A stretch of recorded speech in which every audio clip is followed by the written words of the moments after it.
vivi uma experiência uma vez que me marcou profundamente.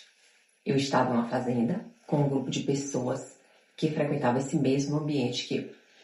Entre eles, tinha uma mulher que eu já conhecia de vista, mas era alguém com quem eu ainda não tinha parado para conversar de verdade.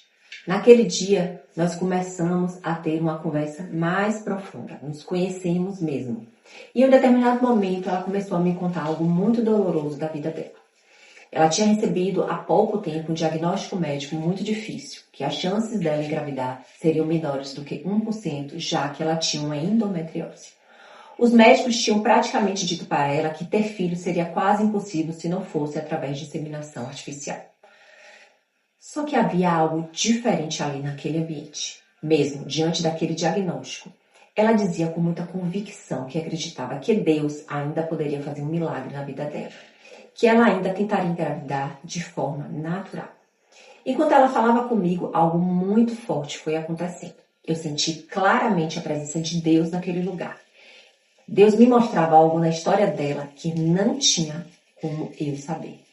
Não foi dedução, não foi análise, foi uma revelação do Espírito Santo.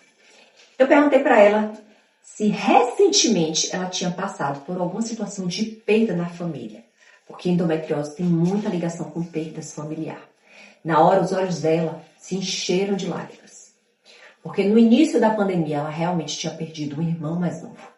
E eles eram muito próximos, muito ligados, muito amigos.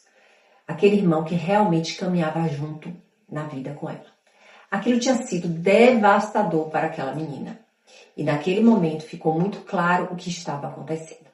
Aquela perda tinha deixado uma marca muito profunda dentro dela. Um trauma emocional muito forte. Um medo silencioso de viver de novo a mesma perda. Ela queria muito, muito ser mãe. Mas dentro dela, algo inconsciente dizia que se ela engravidasse, ela poderia perder. Era um medo inconsciente de gerar uma vida e depois perder de novo. E aqui existe algo muito importante que a própria ciência começa a reconhecer cada vez mais. O nosso corpo ele não responde apenas ao que comemos ou aos nossos hormônios. Ele também responde às nossas histórias, que ficam marcadas no nosso corpo, na nossa face. Hoje já se fala muito em doenças psicossomáticas, em como os traumas emocionais podem se manifestar no nosso corpo. Existem linhas de estudo que mostram que conflitos biológicos profundos, choques emocionais e perdas podem alterar o funcionamento do nosso organismo. O corpo ele não esquece o que a alma viveu. E no caso dela, aquela dor profunda da perda tinha gerado dentro dela uma estação de proteção. Como se inconsciente o corpo dissesse, é melhor não criar algo que possa trazer de novo essa dor. E muitas vezes o útero responde exatamente a esse tipo de conflito. Porque o útero é o lugar da criação, é da vida, é do ninho. Quando existem traumas ligados a perdas, rupturas ou medos profundos, o corpo pode manifestar isso.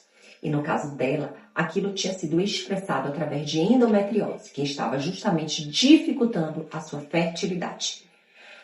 Nós conversamos ali sobre isso, sobre a dor da sua perda, sobre o medo que aquela experiência tinha deixado dentro dela, sobre confiar que Deus não está preso à nossa história passada e que ela pode escrever, sim, uma história nova. Foi uma conversa simples, mas foi uma conversa real, verdadeira. E aí o que é que acontece? 15 dias depois eu recebo um telefonema. Descobri que estou grávida. E eu sempre faço questão de dizer algo muito importante quando conto essa história. Não fui eu que te curei. Quem fez o milagre foi Deus. Eu apenas fui usada naquele momento para trazer à luz algo que estava escuro, algo que estava escondido. Mas também havia algo muito forte ali. A fé dela. Lembra que no início eu falei que ela queria tentar natural e ela tinha convicção que ela ia conseguir. Ela acreditava que Deus podia fazer aquilo que os médicos tinham dito que era quase impossível. E essa história me ensinou algo que eu vejo muitas vezes na vida das pessoas. Nem toda doença, ela começa no corpo. Muitas vezes ela começa em uma história que nunca foi curada. Em uma dor que ficou ali, escondida, guardada. Em um trauma que nunca foi de verdade ressignificado. Quando essa história começa a vir à luz, quando o que estava escondido é trazido para a consciência, muitas vezes o corpo começa a responder de outra forma. Por isso, eu sempre digo algo que eu aprendi ao longo desses anos todos estudando ciência. A verdadeira cura quase nunca acontece no corpo físico. Ela acontece no corpo como um todo. Ela acontece no espírito, ela acontece na mente. E aí ela reflete no seu corpo físico. Assim como o contrário também. E quando essas três dimensões começam a se alinhar verdadeiramente, muitas histórias que pareciam impossíveis começam a mudar. Se você gostou desse vídeo e de tantos outros vídeos que eu tenho feito aqui, compartilha com alguém, clica no sininho, se inscreve no meu canal, que aqui realmente você vai conhecer a verdade e ela vai te libertar.